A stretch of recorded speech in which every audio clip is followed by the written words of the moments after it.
গৃহচহৰ বোকাখাটত উপস্থিত মহিলা ক্ৰিকেটাৰ উমা চেত্ৰী বোকাখাটত উপস্থিত হৈ নিজৰ ঘৰুৱা খেলপথাৰৰ বোকাখাট ষ্টেডিয়ামত উষ্ম আদৰণি জনাই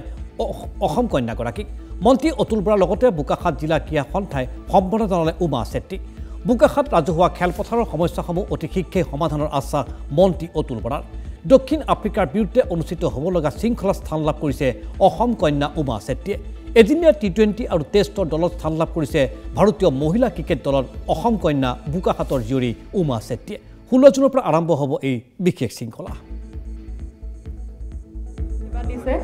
ছাৰে ভাল লাগিছে আৰু ইয়াত যথেষ্টখিনি সকলো ছাৰ আছিলে আৰু লগতে মোৰ কোচো আছিলে ভাল লাগিছে মোক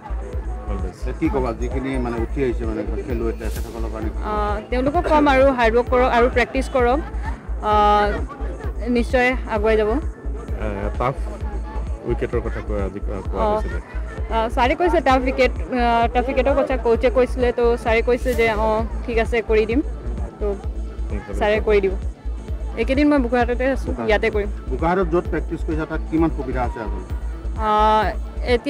এতিয়া ক'বলৈ গ'লে টাফ উইকেটে নাই কাৰণ বৰষুণো হৈ আছে তো ইনডোৰতে যি হ'ব আৰু তাতে ইনডোৰতে কৰি আছোঁ আৰু উমাৰ সাফল্যই বোকাখাট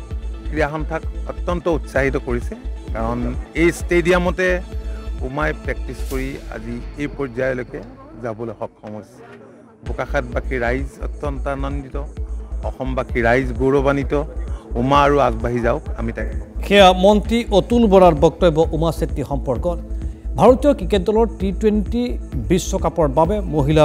মহিলা ক্ৰিকেট দলটোত ইতিমধ্যে অন্তৰ্ভুক্ত হৈছে অসম কন্যা উমা চেত্ৰী উমা চেত্ৰীৰ সফলতাৰ সমগ্ৰ ৰাজ্যবাসী আজি তাৰিখত গৌৰৱান্বিত